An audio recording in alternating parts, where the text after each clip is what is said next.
to everyone. Coach, long overdue. Welcome again. I think you had this conversation with us before. I think when you were. Hey, Mazi.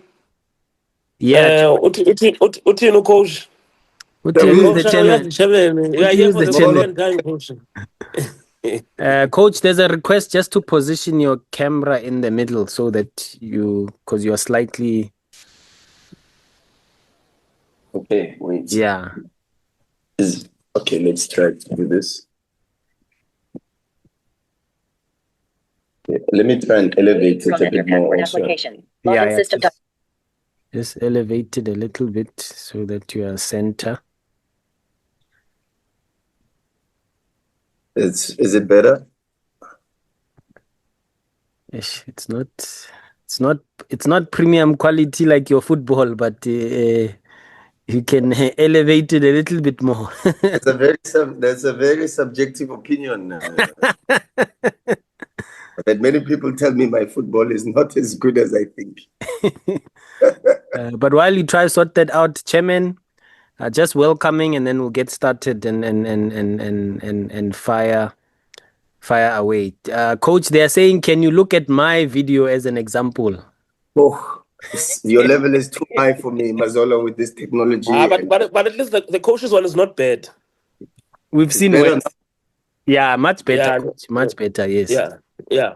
Okay, Chairman, go for it. Coach, on our side, thanks, SG. I think it's just to welcome you and also thanks for the opportunity. I think when we were at Wydad, we've done this previously, and from our side, it's just also to ensure that when you guys have left the borders of the country, you are not alone. We are fully behind you. You can see how the guys continue to report on the results and all the developments at MC Alger and whatever is happening that side. So all in all, what we say is that we appreciate you, coach, and also we don't take this opportunity for granted. Thanks once again, and we look forward to having more of these, at least once in a quarter. And obviously, we look forward to see you in the Champions League. Congratulations on getting into the stage once again.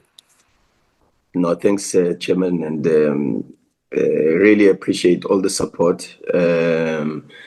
I try to follow as much as I can, and really the encouragement, the support, the criticism also sometimes, and it's important in life, because this is what helps us to grow, to be better, to improve. And I just want to say thank you for what you do, not only just for me, but the South Africans that are applying their trade in the football fraternity outside the borders of the country. I see a lot of good work is done also by Fadlu. There's a lot of good work that is done by Bradley Canel. There's a lot of good work that is done by many of the football players also. So we appreciate your support. Thank you very much. Okay, Coach, we'll just fire away, and then I'll let the rest of the SAFJA members raise their hand for follow-up questions as well. Maybe just a lay of the land. How have you found Algeria? Obviously, coaching a giant there.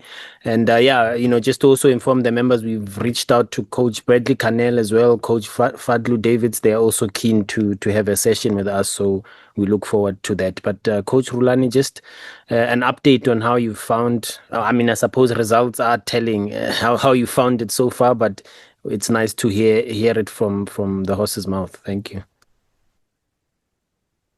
Yeah, I think it's a different terrain. Of course, I think if you read up about and you do the research of the league, not many teams have won the league 3-4 times in a row. So that tells you already about the competitiveness of the league. Normally, on average, the average scoreline in the league is 1-0. So if you look at the leagues, there's only one goal difference between the teams, and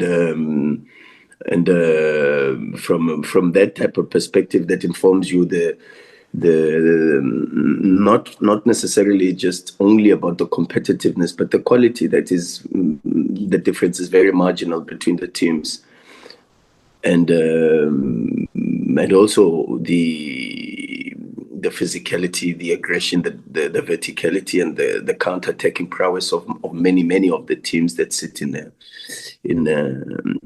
a second zone, third zone in the low block, and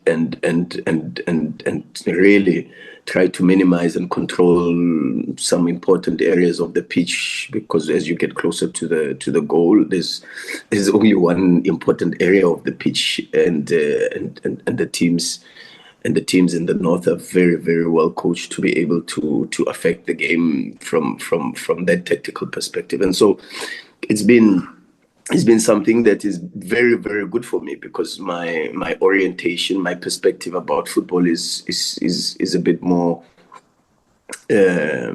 from an offensive standpoint, and of course then I get every single week the opportunity to test some principles on how to play against a reinforced defensive block, a low block. And we all know as coaches that's probably one of the hardest things to do, and I'm actually very grateful that I'm in a league where I can try different things, whereas in South Africa maybe you would play against a low block on Wednesday, and then you'd play, for an example, John Matuka at Royal AM, and he would try to have a go, and the game would be a bit more open, So you wouldn't get this sharpening of the tools, having to play Saura, for an example, on Tuesday, and on Sunday you play Al Bayat, for an example, and that it's a low block on Tuesday and a low block on Sunday. And so the week that follows after Saura, you've got to review the game, you've got to see what worked, you've got to see what didn't work, you've got to see how you plan the next training sessions, and how you prepare maybe to try to improve certain schemes or ways of trying to unlock a defensive block. But this has been an incredible challenge, but also an educational challenge, and something that I really have enjoyed a lot. Even though I must say this is probably my hardest job. This is the hardest job that I've done from many different. From many different aspects of football management, and this job encompasses technical, psychological, political, and the managerial side of it, from the players to the staff to the senior management and the president, to dealing with administrative issues, to dealing with managing the facility, to dealing with logistics, and so it's been a great challenge, but one that I am enjoying, and with a lot of support from my staff, Coach Wendell. We've got a very competent staff with Coach Wendell Sbu. We've got a very good goalkeeper coach who's Algerian, and Coach Fuad, and extremely knowledgeable. He's like my encyclopedia about players, and the knowledge of the league, and the knowledge of the opposition, and the knowledge of the logistics and the planning, and when you have to go away to Agbu, for an example, what the best plan would be, 2 days, 1 day flight, bus, and how do you plan these type of things. So from a periodization perspective, he's extremely helpful. And then we've got Sbu, who you all know, who's at a very good level from a conditioning perspective, and I don't think he gets enough recognition for his qualities. And then we've got a very good analyst in Saeed, who's been in Saudi, who's been in Al Ahly and won the Champions League titles with Al Ahly. So he's joined as he's someone that's helping me also a lot, teaching me and about a lot about North African football. And then of course I've been fortunate that in every single one of the clubs I've worked for a very good president, and even here I think. we've got an incredible president, someone who is very loyal to the club, loves his club, very invested in the club. He travels. I mean, I only see this with Perez at Real Madrid, but he travels with the team to every away fixture. In Cameroon, he was there. In Libya, he was there. We went 3-4 days in advance before the game. He was there, always supportive. Extremely invested, extremely knowledgeable, and also a good person, and that helps a lot when you work for a good. So, in all, I hope I've wrapped up the last four in a short amount of time. I hope I've wrapped up a little bit my thoughts about my current stay. I hope I've done justice actually to your question. Yeah, thanks, Coach. You've done well in record time there. Kamu is the first question. Then we'll go to Chairman Velile, and then Jabulo, and then we'll take a few more. Kamu, go for it. Assalamu alaikum, Coach. Hope you're well. Kamu here from a Voice of Vets, VOW FM. Coach, just two quick ones. Just two quick ones, Coach. We know what was the state of the relationship between you and Said Ramovic while you were here in South Africa. So now that both of you are both in Algeria, what's the state? I think still heated between the two of you. And also just quick reactions as well with regards to the draw of the CAF Champions League, more so that you'll be paying a visit right here at home. Thank you, Coach. Thanks, Kamu. Yeah, first question. Yeah, I know I've got no comment. I'm focused. I think you guys see I speak less in the media. I try to keep a very low profile. I try to focus only on on the things that I can control. My bathtub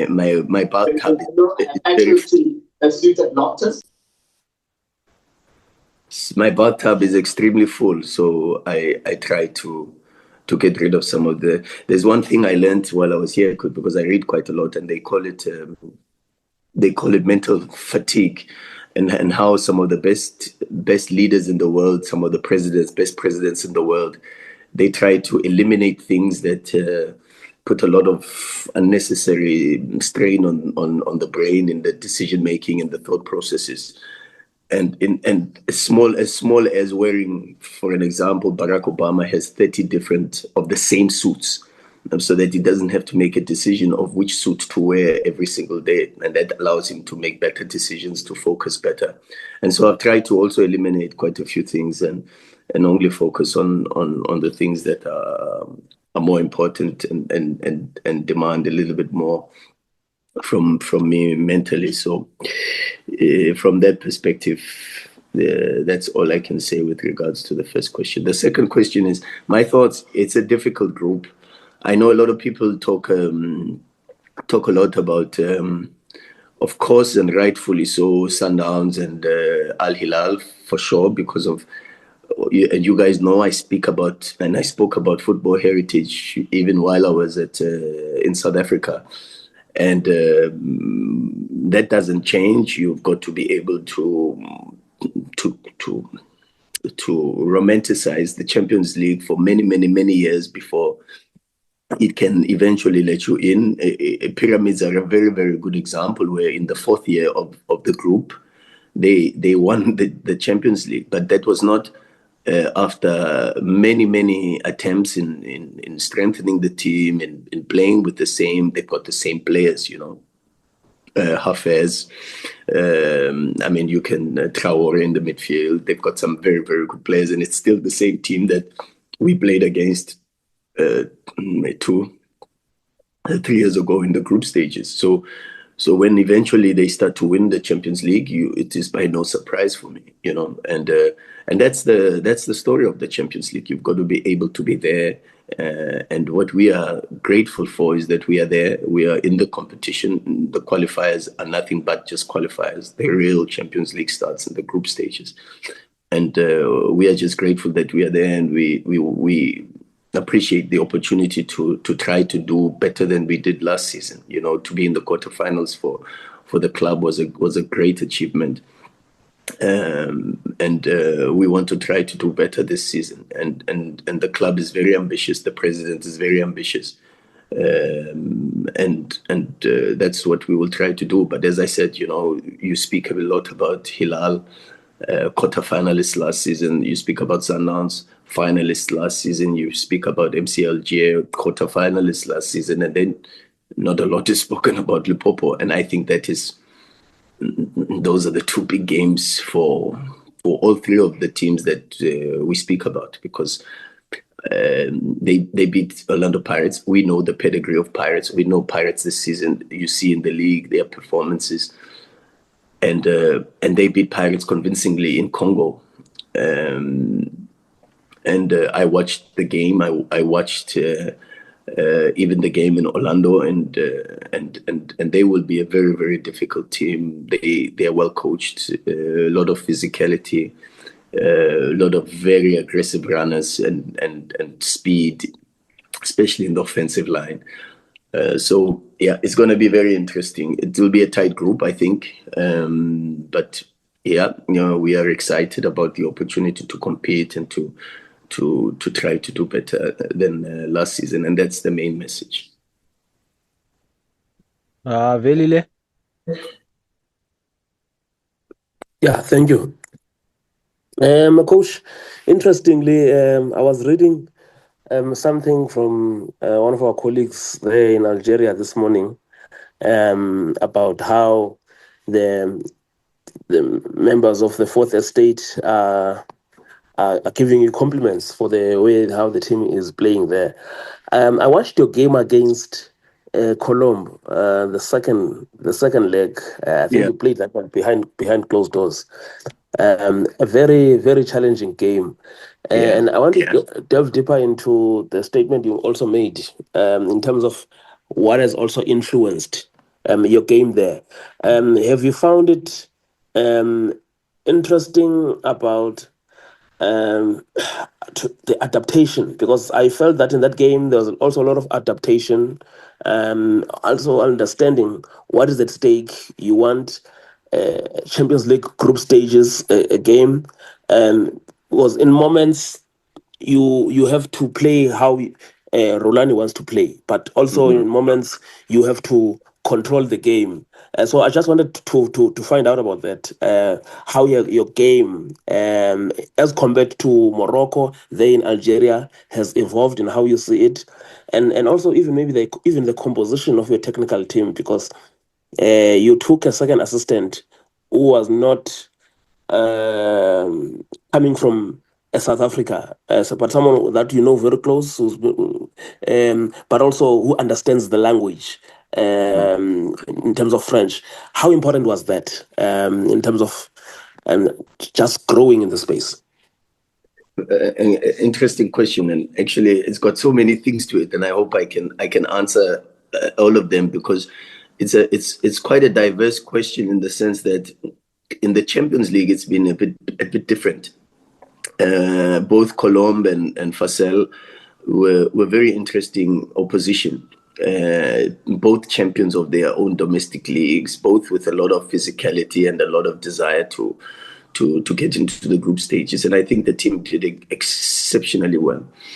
And then, of course, when there's a lot of pressure, because there was a lot of pressure on the players to make sure that the team is in the group stages, both from myself, for sure, and from the club, and to do it under the circumstances that we did it, where we were one of the only teams, and I think the only team in the qualifiers that had a 2-match ban suspension, and that meant that we played both the first round of qualifiers and the second round of qualifiers with a home ground advantage that was not necessarily a home ground advantage, because we all know in the Champions League how important it is to have your stadium packed, especially in North Africa, to have your stadium packed and intimidating and energizing the players. we didn't have that. So that's why I look at it as a very, very good achievement, incredible achievement from this group.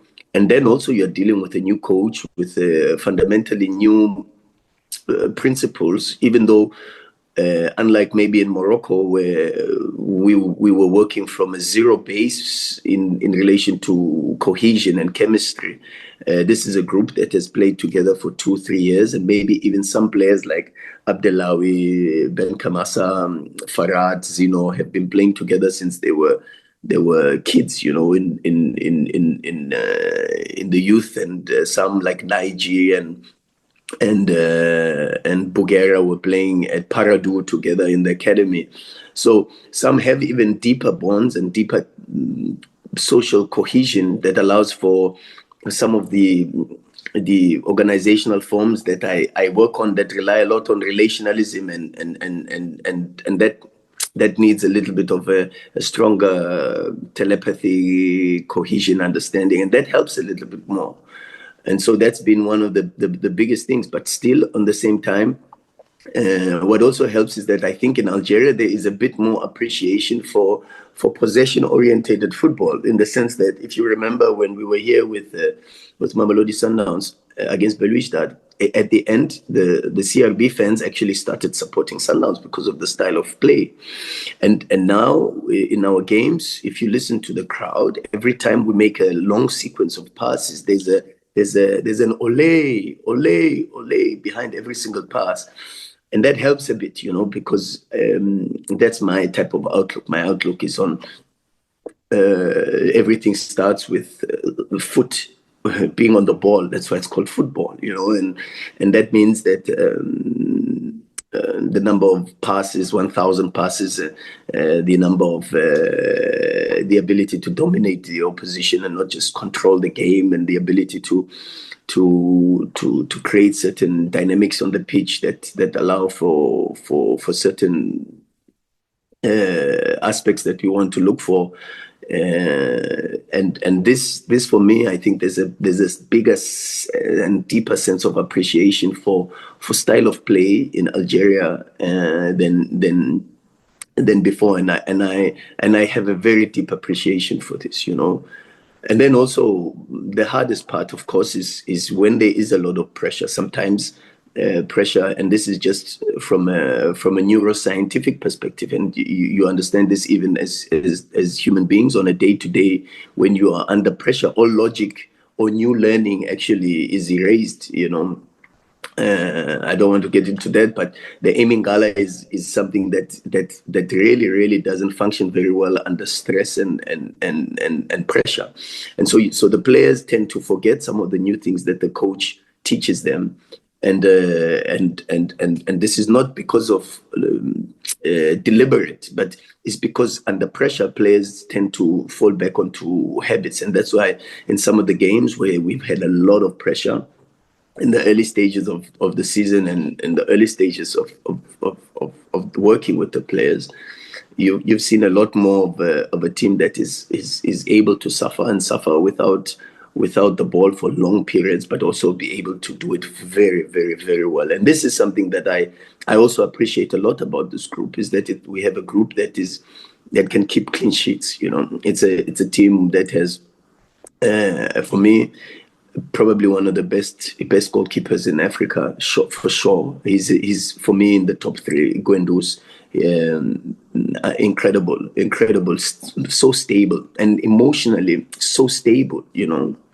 Zero mistakes, big saves when he has to make. Not a lot of saves, but when he has to make saves, he makes and this is the profile of a top goalkeeper, and then the back four is a back four that back five, in fact, is a back five that has played together for very, very long, has a lot of experience and has a lot of quality, and they have a lot of consistency. Their worst performances are nothing lower than 6, 7 out of 10, and this is very, very important for a team that wants to get into the end of the season with the capacity to compete. So, yeah, it's Algeria in that respect, and the players in that respect, from a Champions League to the league. those would be some of the most important points I would think in answering your question. There was a question about Coach Enzo, Coach Rulani. Yeah, Coach Enzo is an important part of the team. He speaks French, but also he has a bit of a background in Congo. So he was an assistant coach to Coach Wadu at Pirates, and he was with him at Vita Club. So he comes with that background. He ticks the boxes because he's also worked with top players as an assistant coach in Togo. He's got the influence of Europe and many contacts and many knowledge and information that he shares, and we explore a lot together because he's got experience of also working in Spain, in France, in Belgium, and that helps also a lot with regards to how we study the game together and the modern trends together, and the ability to get information, to see what some of the best coaches in these countries are doing, and then we exchange a lot of context. We exchange a lot of the information that we receive. We speak to a lot of people, and he's been very helpful to me with regards to this. And then, of course, because he speaks French in a francophone country, helps also. And where now I can convey the message in Arabic because of our new analyst, and also I can convey the message in French to some of the players like Kipre, for an example, who don't speak Arabic but speak French. Bangora speaks French, but this helps to be able to have a more balanced approach with regards to our communication. But over and above that, of course, as I said to you, there's a deeper knowledge share, curiosity is there. We develop each other, and I learn a lot from my staff and Enzo and Coach Wendell also, So yeah, he's very important, and he's someone that I'm actually very happy that we have in our technical team. Okay, moving on. I think Leo, you were next. There's a few more hands, Coach Rulani, so I hope you blocked out your schedule for the next 30 more minutes. Leo? Yeah. Coach, always great to speak to you. Your reunion with Mamelodi Sundowns comes close to a decade after your CAF Champions League success with them. It's fair to say South African football, I think, is in a better position than it was then. What would you say are the differences structurally between South African football now and South African football at that stage? And how much relates to the work that you were a part of both at Mamelodi Sundowns and also Orlando Pirates, where I'm told they did implement some of the structural suggestions that you made even after your departure? Yeah. Good question, Leo. I think there's been a lot of very good work being done, and you look for an example it might be really small things, but there's more trust in the youth. I think a lot of work in the South African fraternity needs to be recognized by the PSL that has done incredible work with the DDC, because if you look at a lot of the players that have come through, who we really try to put into a very good space, have been produced from smaller clubs. Even to tell you the truth, when people used to laugh at me for coaching Black Poison in my off days, because I said this a lot of times, that I get an opportunity to know when there's a Zakele Lipasa in the amateur ranks that I see it, and I say to myself, this player has something, maybe even to play for Black Poison and probably even better leagues. And some of the players that we've had at Black Poison have even gone into professional football. You see a lot of players, like for an example, Tito Maswangai was a player that was playing in I remember watching him in a tournament in Tembisa. there's many players also now who you see at Pirates who come from straight from amateur football and directly into, and this was not happening 10 years ago, but this was happening many years ago. I know many times my father used to tell me about stories of how he used to play for Orlando High, for an example, and many other stories from people like Trot Muloto, who I know was a principal in Orlando. I forget the name of the school, but it will come back to me. And they used to run very organized, not just schools football, but also amateur football, where they used to play in the townships for different.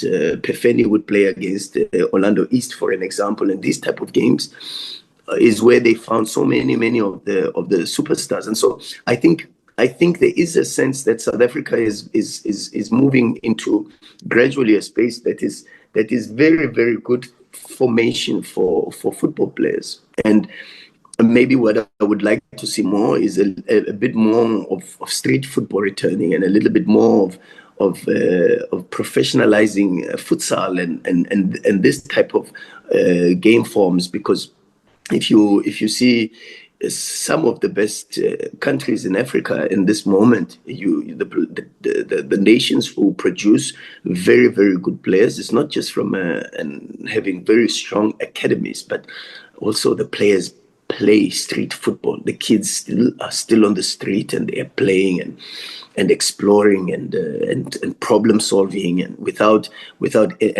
from a very young age, and they learn ball manipulation in tight areas, with a car coming, with an old lady crossing the street, and their sense of peripheral awareness is heightened. And it's also still very competitive, because there's a lot of people and there's crowd pressure, and this for me is something that I know as a young boy growing up in Soweto. This was fundamentally something that I experienced myself, and I knew that every single day, particularly on school holidays, we would just play, and I don't think we have this culture. And I think what maybe we can try to return to is try to get, but of course it's very difficult with technology and all the other infrastructures, the introduction of malls in the townships, and also the competition from an entertainment perspective. Now there's a lot more sources of entertainment for the generation that is now. But I think that's probably one of the things. But other than that, there's a lot of very good work. The youth teams are doing extremely well. There's a very good appreciation for the work that's being done in the DDC. There's a lot more influence with regards to nutrition and diet and analytics. Individual player development is something that is not just done by the top teams, but is done by even some of the many other teams that are in the league. And I think there's a lot of very good work being done in South African football. And I think the results are there for everybody to see, particularly with this current group of Bafana players, and that helps also. When the national team succeeds and is doing very well, there's a lot of influence with regards to motivating kids in the street to want to play football, because they also understand that if they succeed in the game, they then have an opportunity to represent their country at the highest level, and that's very important.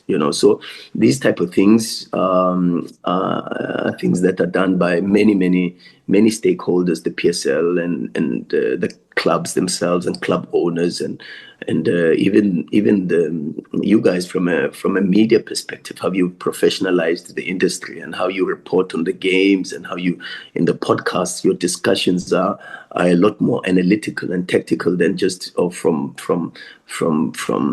gossip and the likes, and this stimulates a lot of technical, tactical, progressive discussions, amongst the supporters who then become also a little bit more inclined to think about the game from a more detailed perspective. all of this, I think, for me, has added to the advancement and the improvement of South African football. And so it's not just to praise one person, but it's really a lot of different parts of the game that have come together, that have elevated their game, and I think it's good to see. Okay, moving on to Njabulo now, coach. Njabulo, coach. What is coach, what is your time in Morocco and now in Algeria taught you about yourself, or something that you've realized about yourself, being in areas that have tested different levels? I mean, not just tactical, but mental and also personal, from an environment that you were used to. No, you learn a lot about yourself. I think one of the things I realized is I'm stronger than I thought. It's very, very difficult, and a lot of people think it's easy, but this is an extremely difficult profession. In fact, I was telling one of my players, Farad, who played in France, in fact played also in Turkey, and we were having a discussion because he said to me, you actually remind me a lot of Farioli, the coach of Porto, and then that actually sparked a deeper discussion. And I said to him, don't be as stupid as me and Farioli to go into coaching, because but it's an extremely rewarding profession too, in the sense that you develop not just qualities of leading yourself, but also being able to see and lead others, and watch them develop and become better versions of themselves. And I think that has been some of the things that for me have been extremely rewarding and fulfilling. But from a personal perspective, I've learned that there's a lot of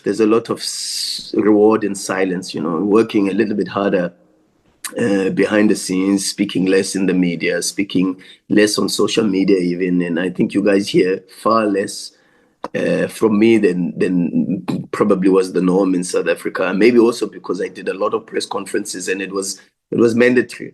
But I actually like a lot the solitude and the ability to just sit and watch my work speak for itself. I mean, still till today, I got a message the other day from a very, very staunch and ultra Wydad fan, who sent me a message saying, Wydad are unbeaten in 2025, this calendar year.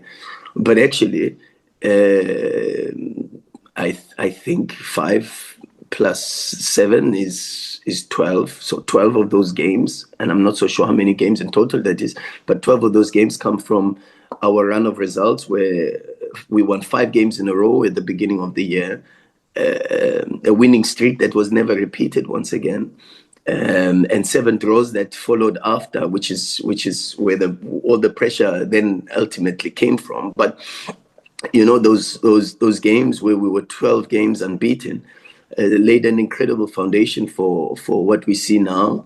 And this was recognized by an ultra, someone who used to send me a lot of messages of encouragement and support while I was in Wydad. So sometimes. And then you see the results of MC Alger since the beginning of the season. So sometimes you're quiet about your own achievements, but you let those speak for themselves. You let the results speak for themselves. And of course you have a portion of the population and some people who befrown some of our achievements, but it's difficult to ignore when the results are there, and that is something that I think I've learned about myself, that I don't always have to speak. I don't always have to defend myself. I don't always have to focus on things that will not help me to become a better person. I can sit back and just work extremely hard. And I always say I don't think I'm the best coach in Africa. No, I don't think so. But I can tell you that I think I'm the hardest working coach. And that I think is something that is a weapon of mine that I've got to trust more, than my mouth, I think that has probably been my biggest takeout and the biggest change in my personality over the last year or so. Got another one, coach, from Rob Delport, and then we'll after that we'll take one from the chat here because I think Sebastian is not able to ask the question via audio. Rob, you can go for it. Thanks, Mazola. Coach, thanks for the opportunity. Also, just a personal thanks for sharing some of your coaching philosophy with Moritz recently for the column. But what I wanted to ask you it was only really 8 years ago that South African players and coaches broke this North African barrier when I think Mkhlambi and Links went to Egypt. What has the shift been? And were there any preconceived notions about South Africans, perhaps, that they had? And what's changed? Thanks, Rob, and it was only a pleasure. I honestly, I don't have the answer to that, and it's okay sometimes not to have the answers to that. Were the preconceived conditions? I think they were, but I'm not so sure whether I am the right person to speak too much about those, because I faced quite a lot of those more so in Morocco than in Algeria. Algeria, I think there is a bit of a very strong appreciation for South Africans. And I would think it's because of the very close relationship politically between Algeria and South Africa. You see quite a lot of there's one of the biggest stadiums in Algeria is called the Nelson Mandela Stadium. There's a Nelson Mandela Drive. There's quite a lot that is associated to South Africa and to our late state president. And I think from that perspective, that allows for us as South Africans and myself, even in particular, to be given a bit more respect from a South African, person, But I don't know. I don't know. There's for sure there's a shift because you see it with regards to the players. I think Coach Pitso had a big influence in that. His success with Alger was probably the door opener, and not only just the success on the pitch with regards to what he did in the Champions League, but also with regards to his work and his conduct as a professional coach, and his ability to manage a big changing room at that time showed that South African coaches do have the capacity to manage in the north and deal with the pressures of managing big clubs with a lot of pressure from the fans in the north. And so Coach Pitso for sure deserves a lot of credit for opening the way, and I was fortunate enough to have worked with him for many years. And so I know the man, and to be honest, I owe a lot of who I am today to him, so I think from that perspective, I could say that was one of the biggest things. And I think also, again, once I say the success of the national team, the success of our players, the ability to dominate games against some of the North Africans, to do well in the previous AFCON, I think that also helps a lot. But for sure, even from a diplomatic perspective, the political relations between the countries also helps quite a bit. And maybe we don't speak a lot about it, but I think there's a lot of diplomacy between South Africa and Algeria, for an example. And I think that also is a big influence. But I don't know. Maybe there's a bit more to it. And maybe I'm not the right person to and that's also one thing I've learned about myself, is that it's okay not to have all the answers. Okay, Coach, there's a question in the chat here from Sebastian. He wants to know, I think you've touched a little bit on this, but it's more the second part of his question. He does ask, how are you settling in terms of the language and the culture in Algeria, but also what are the expectations from the club this season regarding the league and the CAF Champions League as well? expectations is to win every game, win every match, win every training session. This is our work as coaches. This is what we are employed to do. So there's no real mandate, but except to do better than the team did last season. We are trying to win more games. We are trying to draw less games. We are trying to lose less games. We are trying to score more goals. The team scored only 39 goals last season in the 30 matches. We haven't really improved the squad offensively in the way that we would have liked from a personnel perspective, and so we are trying to improve the squad from a playing principle perspective offensively. And even though our XG is extremely high, I know we've only scored I think 9 goals this season in the league. But if you look at our XG, it's the total XG of all the games is something close to 20, for an example, and it's not even reflected in the number of goals that we've scored. But we are creating more chances. We are having more attempts in the final third. Our analysis tells us where we can, of course, improve.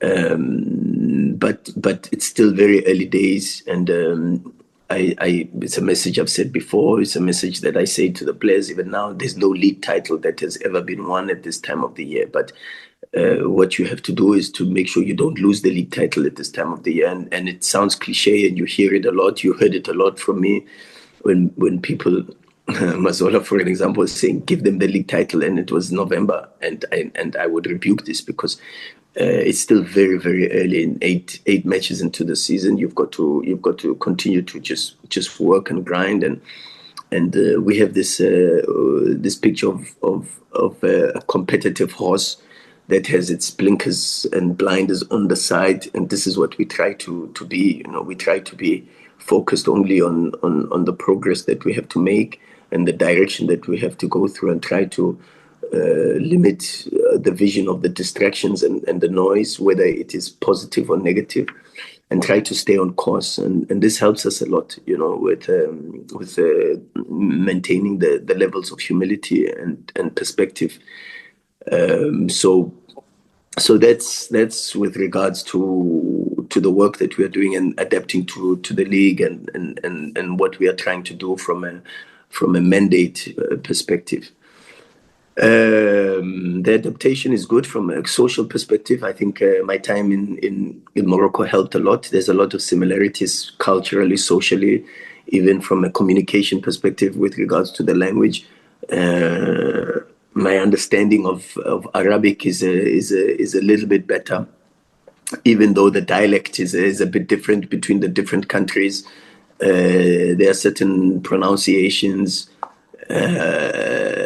like in Morocco they would say drari for the group, but it's not recognized here in Khoya, and drari is not recognized really in Algeria. And so you learn different dialects, and even though there's the core of the language is a little bit the same. The food is very similar. The people are extremely warm and very passionate about football. Extremely passionate. For them, football is everything. This is number one. And then their team is number one, and this is a very infectious passion that one picks up from being here. But that is very interesting. That one is really enjoying learning about the new cultures, learning about new worlds, the climate, the people, the languages, is something very fulfilling. Coach, we still have a few more questions, but I just want to gauge how much more time you're giving us. I had counted us up until when you logged in, which would have given us about an hour. So we've got 10 minutes of that left, but I don't know how much more time you are willing to give? Because there's quite a lot of hands still, but I just want to get your permission first. Yeah, let's try push for as much as we can. Okay. But let's Okay, see. let's see. Okay. On that note, Vuyo, you are next. Good day, Coach. Thank you so much for joining us. Vuyo from Newsroom Africa. Coach, just on the Bafana part, you just speaking about the national team and its trajectory over the years and how it's improving even on the continent. But I just want to touch on maybe on the coaching side, which might be something that is probably taboo in terms of conversation. We speak about what is the identity of a Bafana Bafana player, and we keep building on that every time. But I want to check if this is an opportunity for us, for what, for example, Coach Hugo Bruce has already laid as a foundation, and us as a country starting to have a conversation about the identity of a Bafana Bafana coach in the future, so that we know the type of coaches that we bring in that can either continue the trajectory, whether they have a certain posture, they have a certain type of play, game plan, or they have a certain type of firmness, not just on the players, but also on those that might try to influence them in terms of how they play the game. But the conversation about just the identity of a South African coach.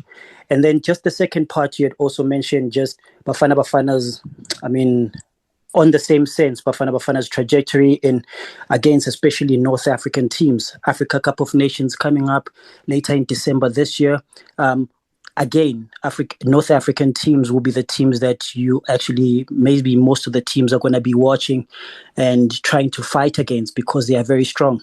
Having players that are already playing in there, a player like a Thembinkosi Lorch, how crucial is he for somebody who has the knowledge of the space that we're going to play in, the players that are playing in the North African side, for him to be part of this Africa Cup of Nations for Bafana Bafana?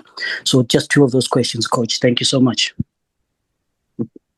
Vuyo, you know how you've packaged your question is very, very interesting. But I'm not going to fall for the bait, because I think you raised some fundamentally very good questions. But I know that if the comments come from Rulani, it's very, very easy to be taken in a different direction. What I can say is, I think in this moment we've got a head coach in Hugo Bruce who is doing a very, very good job. I think he's done incredibly well for the country. He's done incredibly well for the players. There's a very strong sense of trust and a good rapport between him and the players, and that's very, very important at this level. And I think we've just got to continue to go in the direction that he has chosen. It might not necessarily be a direction that I, for one, agree with, or maybe you agree with on many, many aspects. But I think with the success that he's had, he's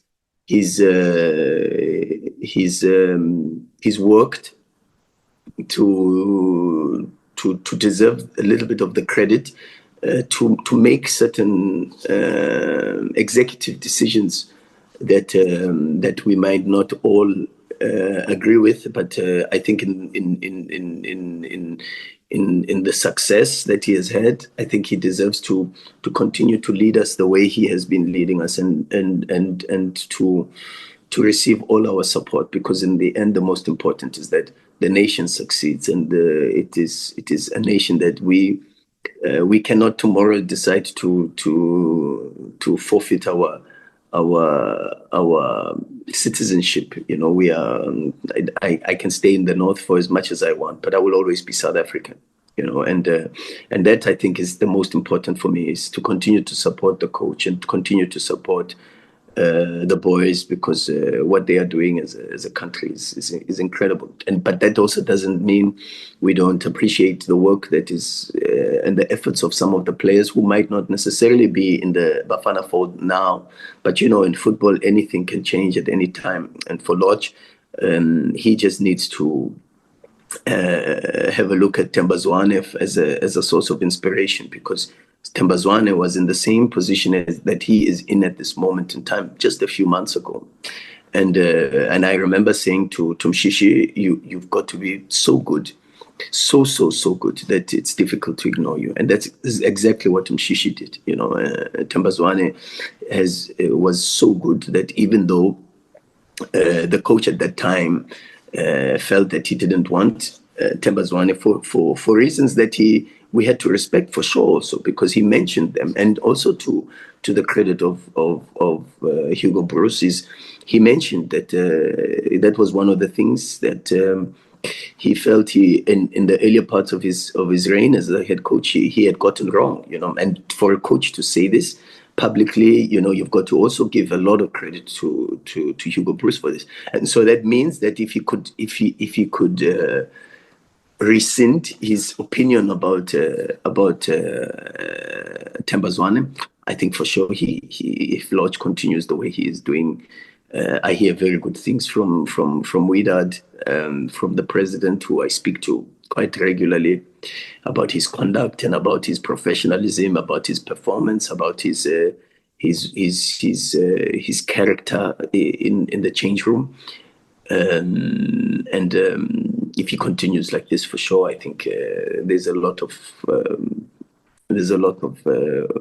possibilities for him to be re-inducted into the Bafana Bafana fold. I've tried to dribble around your question because it's a bit of a banana peel. Thanks, Coach. Oh boy. Caller, go for it, Laurent.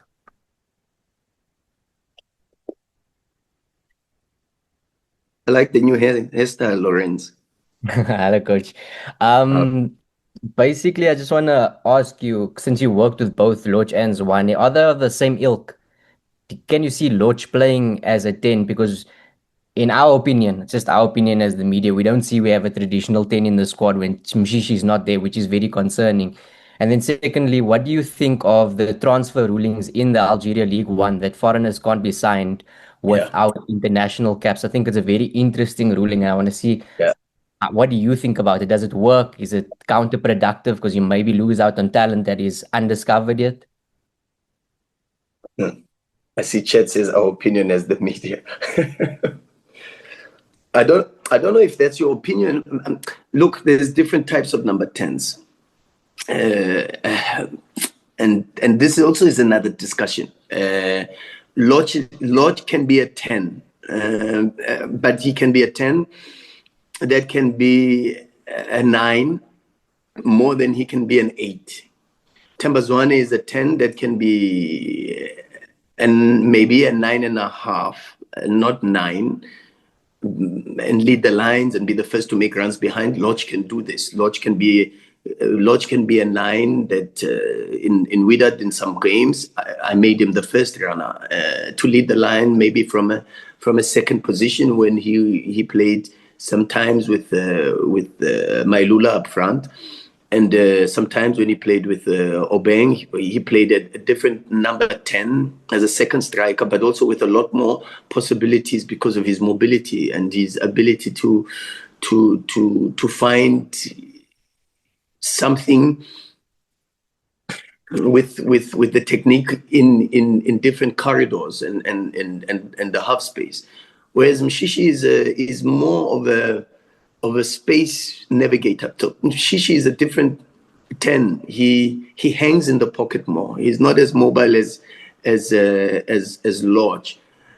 Mshishi is a player that has the intelligence to find the space, to look for space, and once he finds the space, he has the patience to hang in the space and keep the position for as long as possible, up until you can reach him, and then try to develop the link-up play and advance the game to create possibilities to score and create. And you see many of the games, the AFL final, I think the second leg in Pretoria is a very, very good demonstration of this. And many games, even for Bafana Bafana in AFCON. I think one of the games was against Mali, where I was really impressed with his ability to be patient. I don't know if it's because of the age and the maturity, but he's got an incredible sense of timing for the movement, for the patients to stay in the space that he's first identified, and then he's willing to keep the position. And not many players, I think, have this. And so that's why I think a lot of people find Mshishi a very interesting 10, because he doesn't relinquish very fast the space. If he doesn't get the ball in that space, he's patient enough to wait and understand that if the space opened up 2 or 3 seconds ago, the chances are if the ball makes 1 more or 2 more movements, maybe by the time it gets to a different recipient. Mokwena is also very good at this, because we worked a lot on some of these schemes. And he's able to find Mshishi in these areas. So maybe on the first pass, Mshishi is not able to get the ball, but he's patient enough to hang in the space.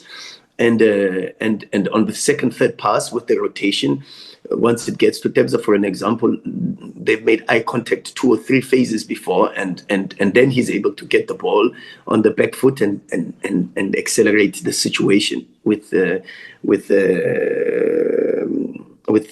half turn and in that space. And so, and I understand why people would think Mbule is a very good option for this, because he's got some of these qualities.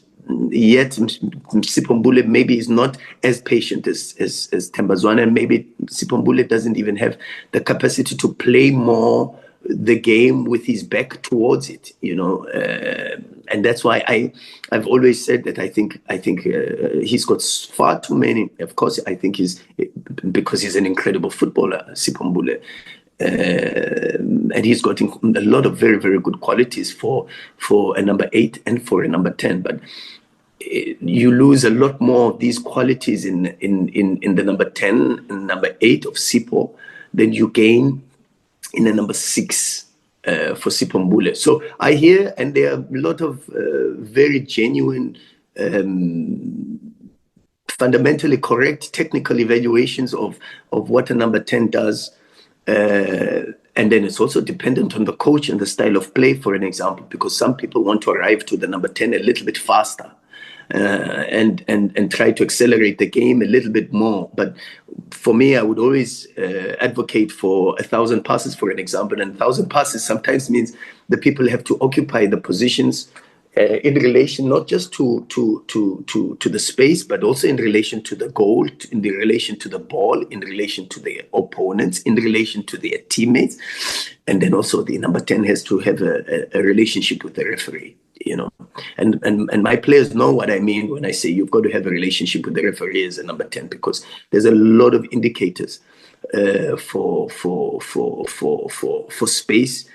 By just understanding not just the referee, but also the assistant referees. And so these are things that Zwane is so good at. Is so good at. But Lorch is good at these things too. But they have then fundamentally different characteristics in their genetic makeup and their understanding of the game, because Lorch has a bit more of a left foot, right foot turn that's able to advance the play from a more of a wide perspective. Lorch has this natural functions of a winger, whether inverting or from the left hand side, or whether staying on the line a little bit to then try to find possibilities behind, which earlier in his career he was incredibly good at when we had him at Pirates. And so when you take these type of qualities and you put them in the central areas of the pitch, he becomes very dangerous and extremely useful for. But again, as I say, it depends on the coach, and also it depends on how you want to adapt your schemes based on the type of players that you have, and in Wydad I had a different number 10. I had in Algeria I have a different number 10. Zakaria Naiji is a 10, but is a 10 that a little bit also like Mshishi, can stay in the pocket a little bit more, even though I think maybe doesn't have the patience of Mshishi, because some tens die when they don't touch the ball a lot, and so then they vacate the space to come closer. And you find this with Mbule a lot also, that in the 10 when he doesn't touch the ball, he dies, and his influence and his confidence and his body language, you can see if for a long time he doesn't touch the ball, he doesn't feel like he's contributing to the performance of the team. So I like this type of, sorry, and I know I go on and on about the technical discussions, but I like these type of discussions a lot, because also they stimulate me to think about certain things and certain ways of football. But yeah, it depends. I think there's a lot of players that can play the 10 role, but it also depends, of course, as to what type of players you put them around. So Kabelo Dlamini is an incredible number 10 for me also as an option. And he does very, very well with a striker like Tshegofatso Mabasa, who's link up and who he can find with the pass in and around the box for the final. I think there's a goal that Pirates scored against Lupopo, actually. Kabelo Dlamini's assist, if you look at that, I think Apollos scored the goal. I'm not so sure, but I think Apollos scored the goal, and that is the action of a number 10. In the qualities that Kabelo Dlamini can possess, in that position. So there's a lot that you can discuss and talk about, and you have a lot of options. We are rich, fortunately, we are very rich with this type of technical qualities in South Africa, and I don't think we should be really, really worried about who should play in that position, although there are so many qualities that Themba Zwane possesses that make him elite. One of the best in Africa. And of course, then you've got to respect that and understand that even though you might not replace him, but you can probably get a player to function as a number 10. But of course, then you've got to think about what type of striker you have, what type of offensive schemes you want to develop from him, and then what type of progressive measures you want to influence from a movement perspective fundamentally around the offensive phase of the game. So it's a very, very interesting discussion, actually. So, yeah. I hope I've answered it, Lorenz. I hope I've answered it. I hope I've answered it for you. There was you did another one. thoroughly. Oh, The yeah. transfers. Yeah. Very interesting question too. Yeah, thanks, Lorenz, for that. I don't want to sound critical, because I don't have the basis of where. There's always context, where does the rule come from? There's always context, and I would assume that the people responsible for the football in Algeria, they make the rules for the benefit of the the football in the country, and so to be overly critical of it would be, I think, immature from the sense that I don't have enough knowledge and I don't have enough time in the Algerian football to be able to comment on it.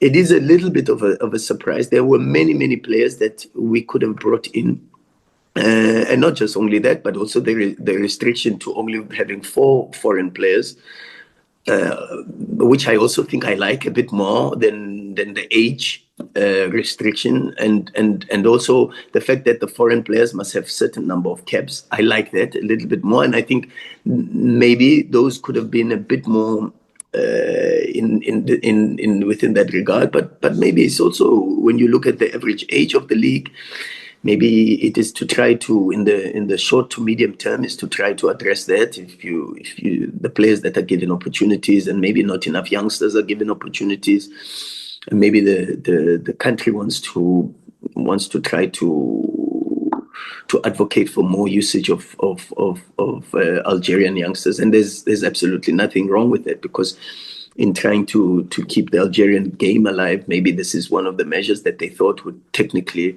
have a greater influence. And even though, of course, I think it's an extremely challenging rule, and it prohibits quite a lot. with regards to the recruitment. But yeah, it's one that I would think that there's a lot of research and thought processes that have gone behind it to making it, and without proper context, it's very, very difficult to give my opinion on whether it's correct or not. I can only express the challenges that I found in the previous window in trying to improve the squad and recruit the right type of player, because sometimes a player like Lorch, for an example, would have been a player that possibly would have come to join us, but was unfortunate because of the legalities and the laws that prohibited us from trying to explore that possibility. We are into sudden death now, coach. So yeah, you will give me an indication when you've had enough. I'm gonna push for 10 more minutes, and then it's chai. But don't chow that 10 minutes. No, I will be very of you talking. Can it be 10 minutes that includes a few questions? Sure. Sorry. Kamu Hello from Sokaladuma, go for it. Coach, thank you for your time today. You Thanks, alluded to, yes, thank you. You alluded to, how you perhaps felt like, some people tried to diminish your achievements at Wydad, not understanding that you perhaps came into a volatile situation or unstable situation, having to get a lot of new players, essentially rebuilding the squad, versus now where you came into a much more stable situation. There was a succession of coaches that kind of had the same similar squad. Can you please talk to us about, or comment on how, how you entered these two environments and how they were so opposed, and how you were able to kind of find your feet in these two environments, so to speak? Thanks. Come on, Mazola has said I have to speak less for the next 10 minutes. And then you ask me about both Wydad and MC Alger. And, it's... Wydad was very interesting, but I think we met so many objectives, to take a team from number 6 to number 3, to take a team that had no financial means. And I say this because I know what happened. I know that we had to exhaust all the finances, and I spoke to the president of Wydad about this not so long ago, to be honest, and he called me to say congratulations for the work that you're doing, and then we had a very long discussion. He's an incredible man. I have so much respect for Aidman. But the money that he invested into the club was also to pay off the FIFA ban, and when he paid off one FIFA ban, then we found out that there was another FIFA ban that was a case that was, FIFA also doesn't deal with all the cases at one point. And so then there would be, and then we had absolutely nothing with regards to recruiting players. And there was a need to recruit players because all the players had left, all the players had left. We only had Jamal Harkas and El Moti. And so to rebuild the team, a lot of people said, he can never rebuild the team. But to rebuild the team and finish number 3 in a season and do it the way we did it with the challenges that we faced, go into a lot of the games, even the last game of Olympic Safi, for an example, which was an incredible match for us. But we got a red card. In 2 minutes, we got 2 yellow cards. We got a goal that was an equalizer in the last minute. But the player that scores the goal, you see from the corner kick, if you watch the review, is a player that actually left the pitch. And if there's VAR, VAR should then pick up that the player then left the pitch, then re-entered the pitch before the ball was then delivered, and without the permission from the referee, then scores the equalizer. And that was the last game that finished in a 1-1 draw. And then that was the 7 draws that everyone is talking about. But, I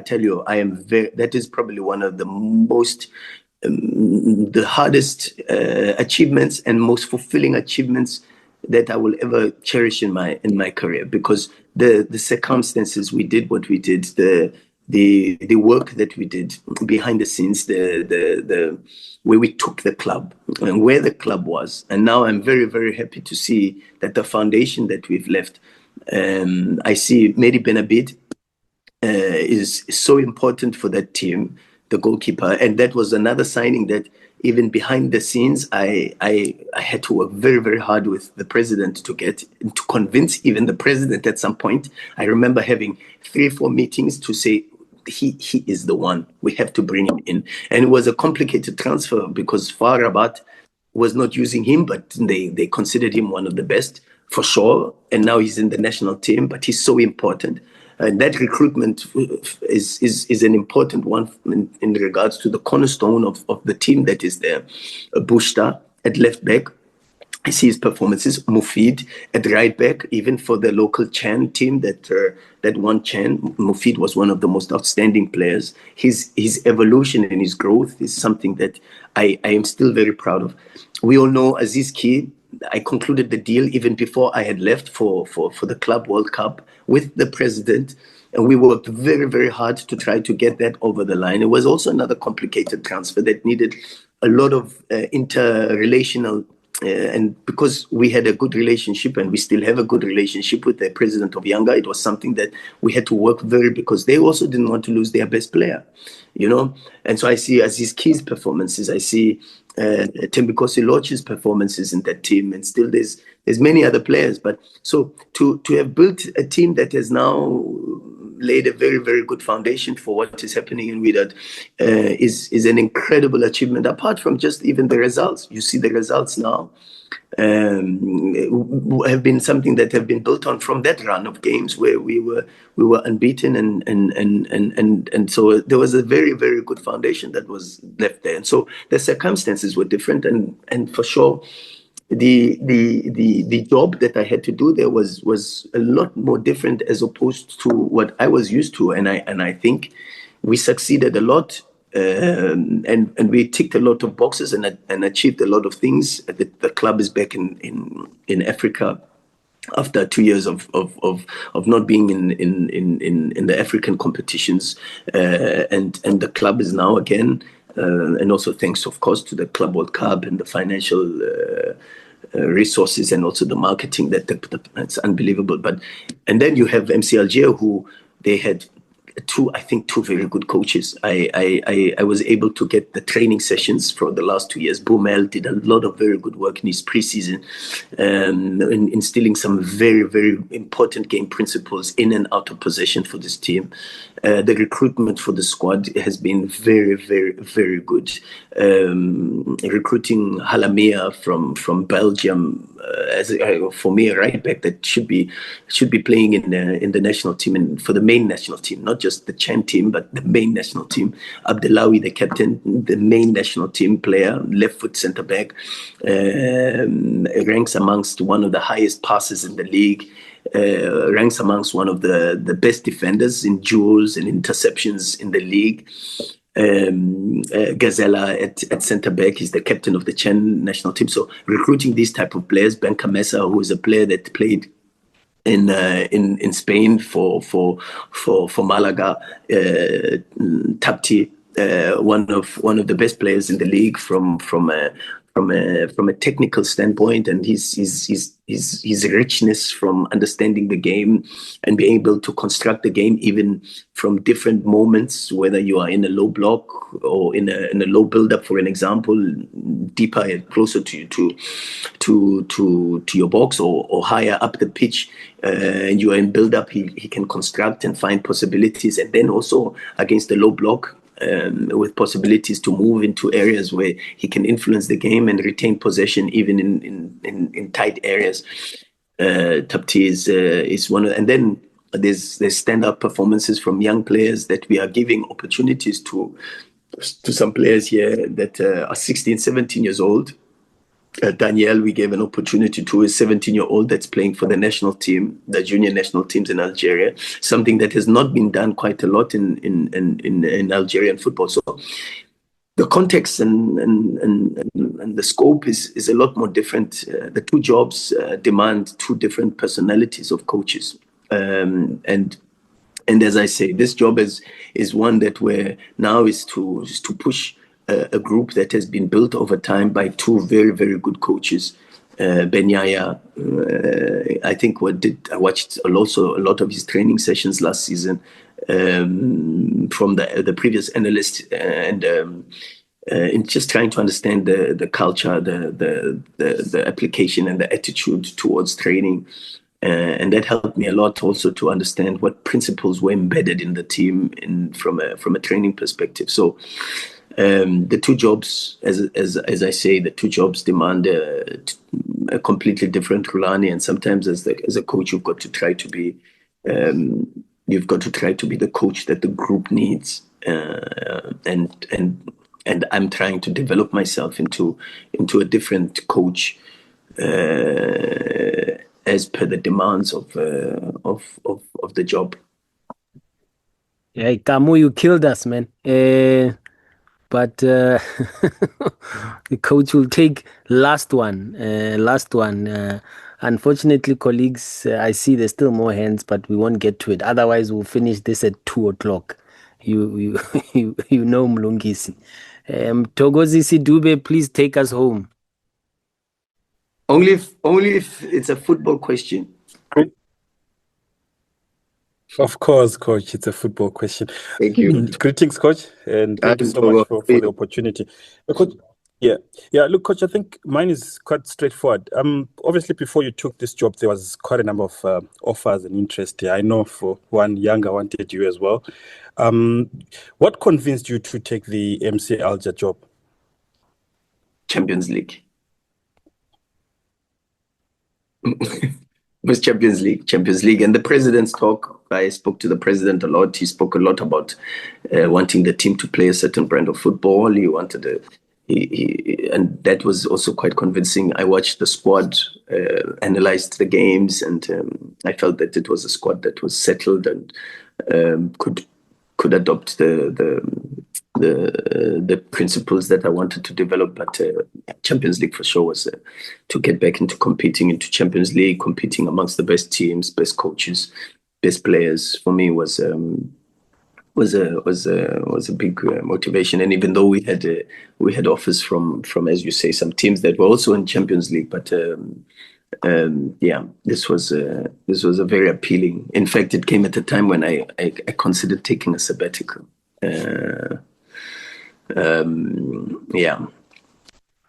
It's a simple answer, and Mazola, I've given you a much shorter answer to this question.